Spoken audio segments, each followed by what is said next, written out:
here, but otherwise, something burning in there. Yeah. Straight up out of it. Yeah, we'll just keep an eye on it. The house is still good. Yeah. How we doing on water, Monday? Good on water? Okay. You good, James? Okay.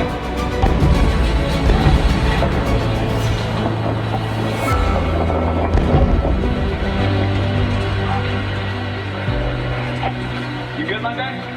Okay.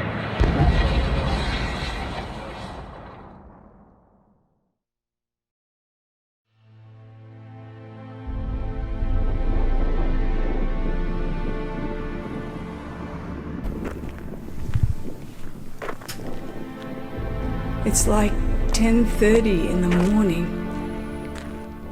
You wouldn't know it if you were up here. It's so dark.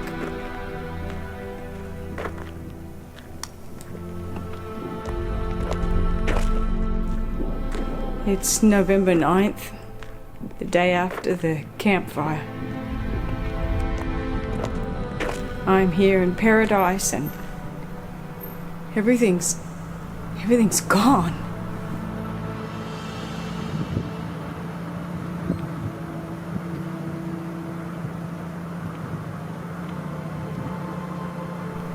It's just all gone.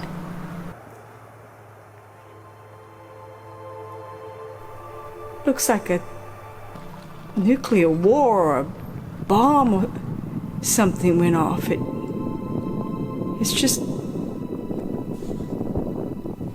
gone.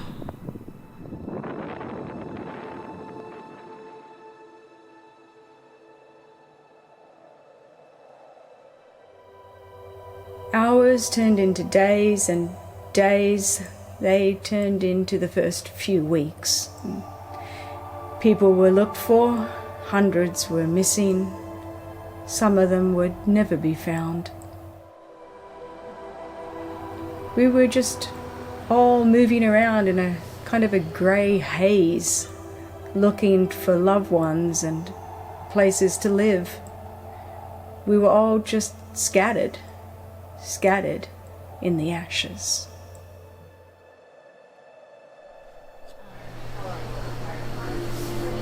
What we're doing is a large-scale search for remains of people that are still missing. We currently have over 400 personnel out there searching right now. And this includes canine teams, anthropologists, approximately 300 search and rescue personnel, approximately 100 fire personnel working on This has been an extremely challenging year for us. It's very similar to the last couple of years where we've seen these fires that are absolutely devastating. Right now. And as you can see, the devastation is just continuing to get worse. We're not sure what we'll find up there, but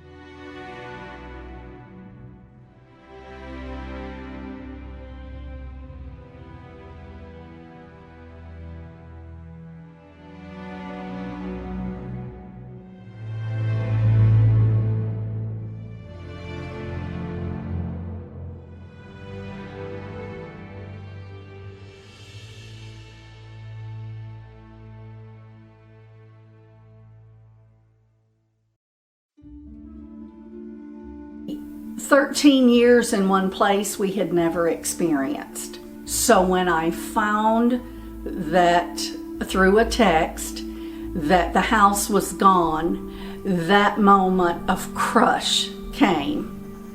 I don't know if I would say that it was trauma. It probably was, because I disciple and I counsel people going through similar things, so I had to practice what I preached.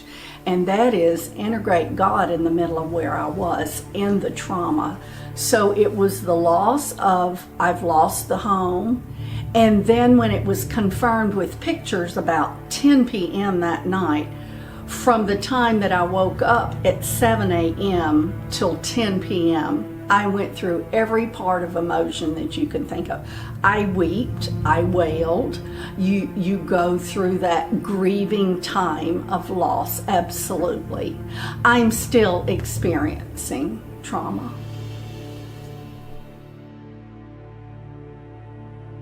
I've got what's important.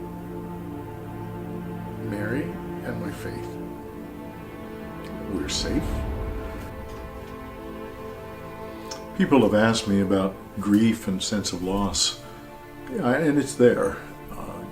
I have it more often when I think of something that was important in our past life. As part of the trauma that you go through, as Mary called it, critical incident stress. And I got through the first week thinking, okay, I know we've lost everything, but we're going to be okay. But you don't realize how much of it is subconscious, and it sneaks up on you.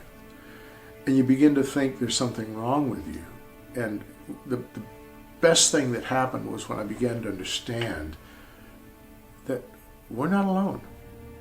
There's thousands of us coming out of paradise who've gone through the same kind of situation, drove out through fire. Some had to abandon their cars because they caught fire. Some lost family there. We're all going through this, and what I'm experiencing is not rare. It's not that there's something wrong with me. It's part of the process that I need to walk through intentionally. It's been 6 months since the campfire destroyed so many homes, so many lives. And yet again and again, survivors have been told to pick up the pieces and move on. Thousands of people have been scattered all over the United States. And for many, the sights, the sounds, the smells, the voices of November 8th haunt them still. Cool that propane tank occasionally. Okay, we're getting a little bit of firewalls in here, but otherwise, nothing burning in there. Yeah.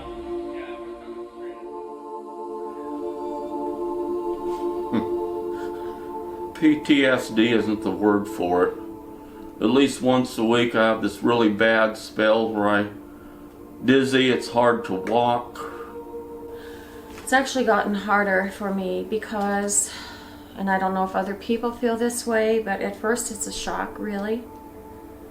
You see it happening, you see the things on fire, you see the embers, hear the booms, see the people evacuating, all of that. But it doesn't register totally. It just doesn't. The full impact of the aftermath is what I feel now. I get up and I feel like I'm passing out.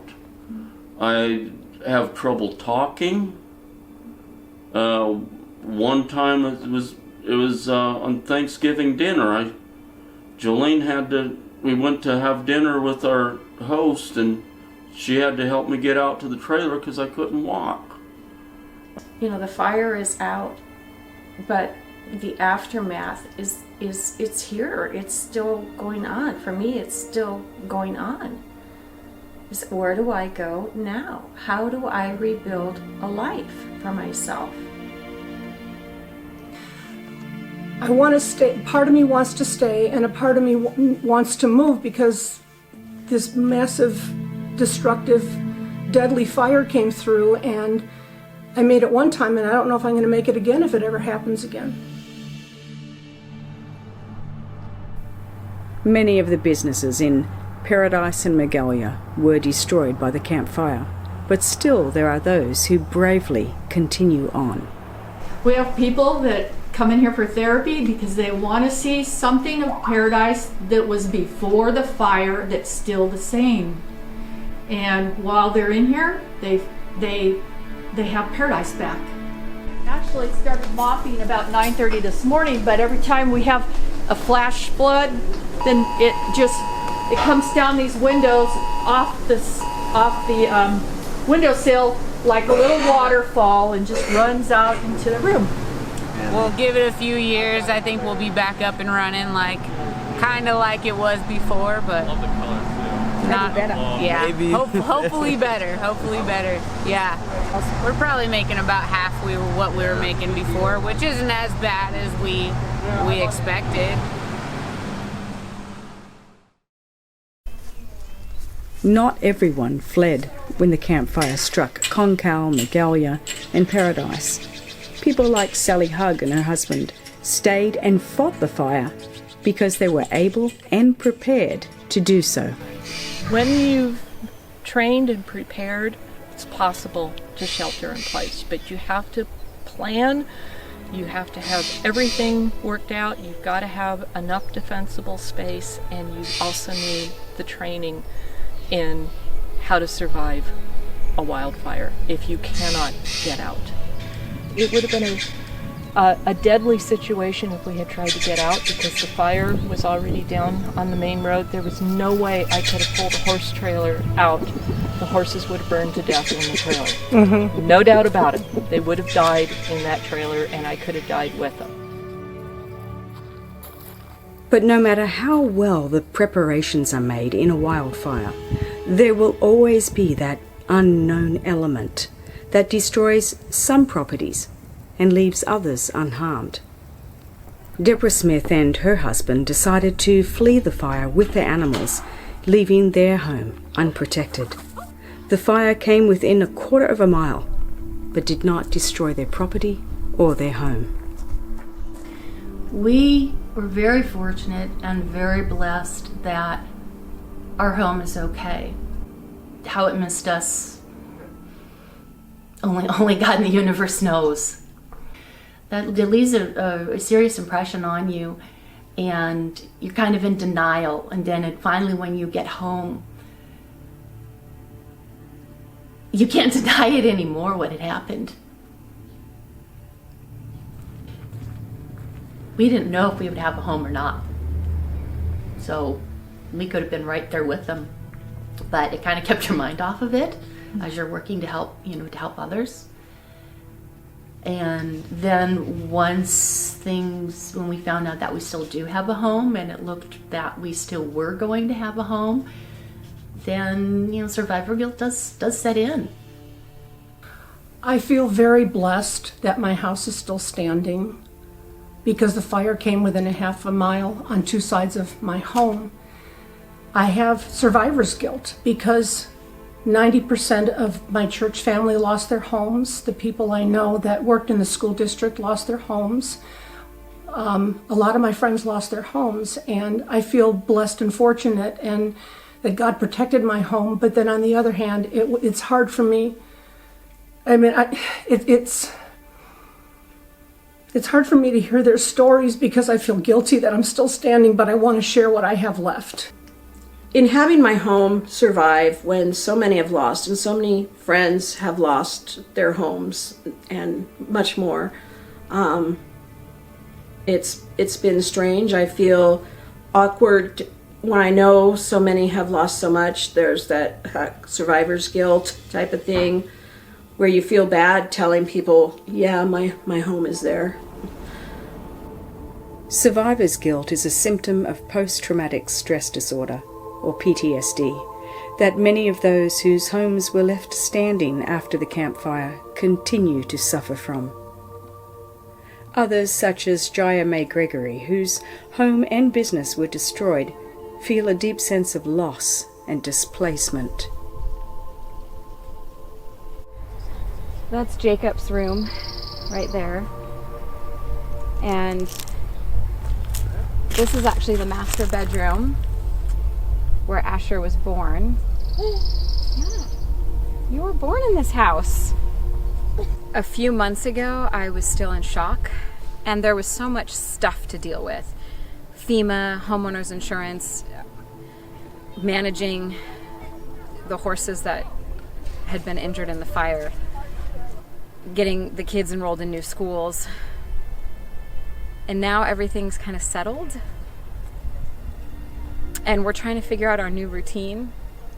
And the shock isn't there anymore. It's, okay, this is real. We have to figure out what we're going to do with our future. And we can't just go home. I feel really lost. And I'm just not sure where to go.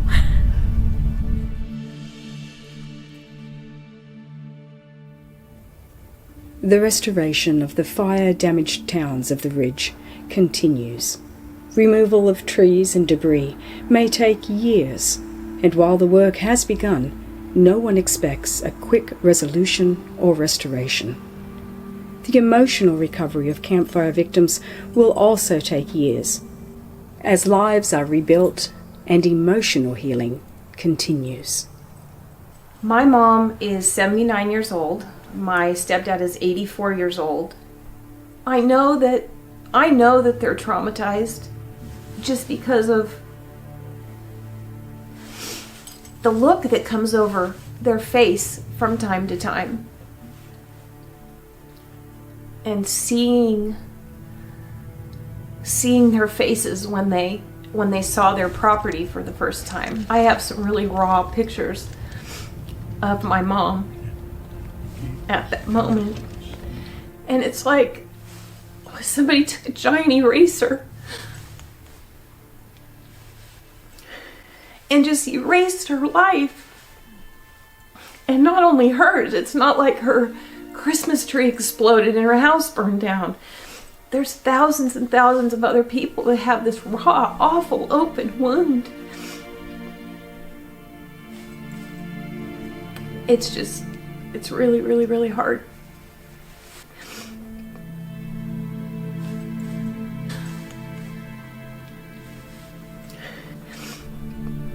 I feel homeless.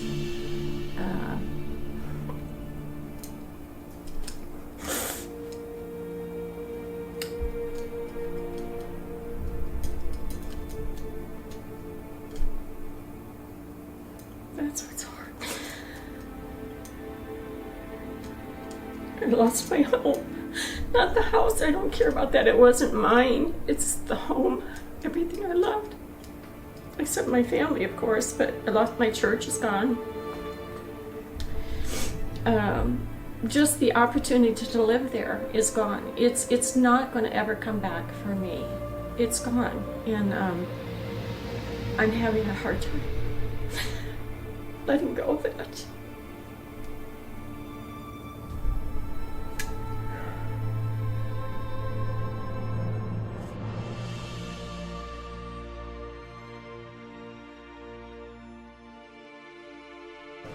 The reactions of individuals who escaped the campfire differ greatly.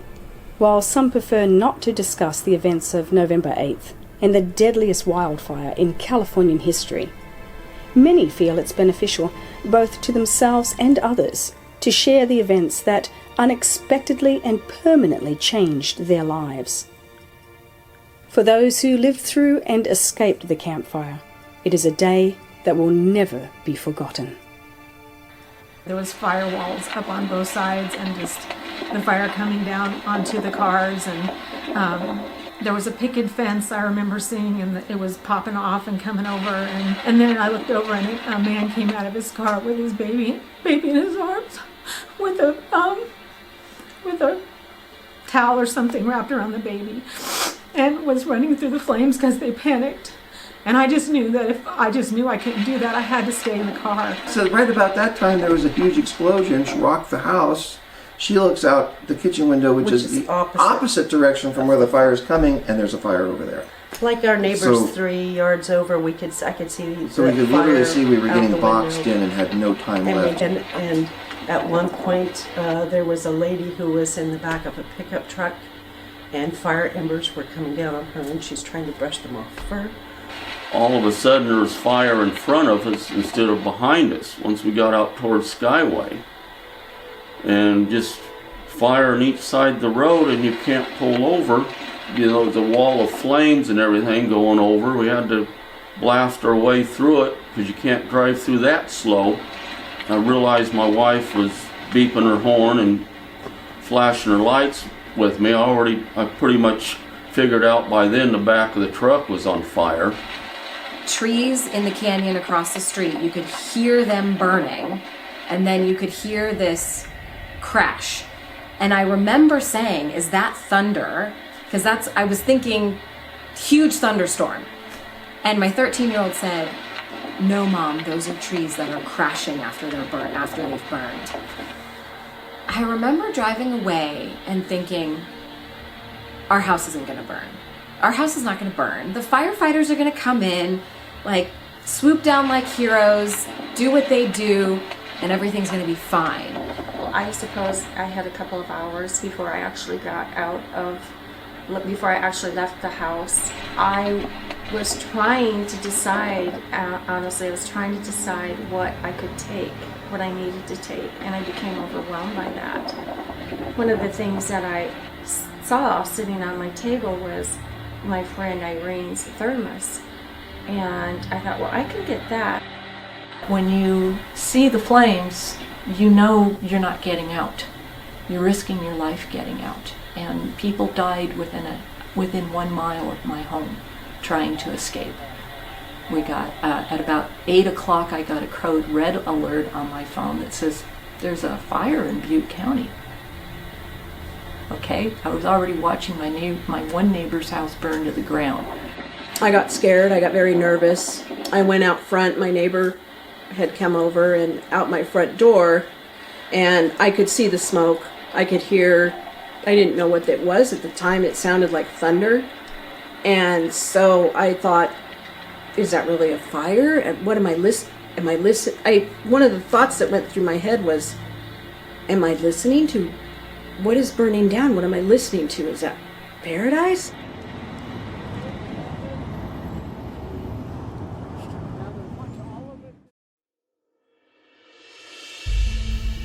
Six months have now passed since the campfire on November 8th. The scars remain everywhere to be seen. But in the midst of the devastation, hope is springing up. Healing has begun and is reflected in the new beginning of the towns of the Ridge. Work is going forward to rebuild and to restore.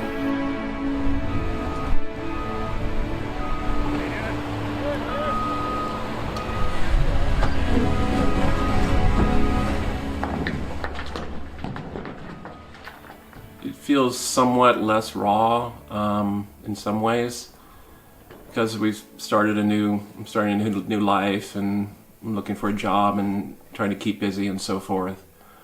So I'm trying to look forward instead of looking back, but it seems like the past right now is still there. There's still something that grabs me, and that's kind of when the self-pity can come in, and especially when, I'm alone with my thoughts and so forth. So self-pity can really be destructive. So it's kind of try not to wallow in that and so forth. So I'm trying to kind of live beyond that, and just asking God for grace to give me strength to, to look forward and know that there's a future and beyond what we've gone through. And it's really strange because we have a house up here.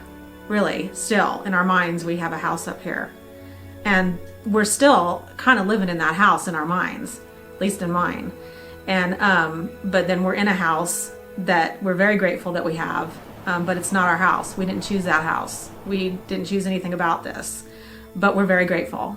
So you have that struggle of, you want to be grateful because everybody wants you to be grateful, and you really should be anyway, because that's what helps you in life. But then you also have to acknowledge that this is a grievous thing that has happened. I mean, this is not usual. Grief's hard anyway, but this is, you got everybody that you are communicating with is going through the whole same thing. And that's a big thing of it too, is that all your friends are going through it. And so you can understand, but a lot of the times you don't have the strength to help because you're going through it. I've discovered through this fire we've become a fraternity of sorts. And initially I was thinking it was the people that lived the campfire. We're all fire brothers and sisters now. But what I've discovered over the last couple of months is that it's not just the people that have lived it. It's all the people that have supported us and helped us out. So many people want so desperately to help in any way they can, even if it's just emotional support. And that's really been touching. And in that way, we are all fire brothers and sisters. Beauty comes forth from ashes. Even on the very day of the campfire, engagements were made and new lives began. All my projects are done. I don't have to fix the house anymore. I'm ready to move. It's time for new beginnings. And I said, hey, why don't we get hitched? And I looked at him and I said, did you just ask me a question? Well, I looked her in the eye and I said, Tracy Lorraine Crothers, would you consider being my wife? How could I say no, right? Not that I would have.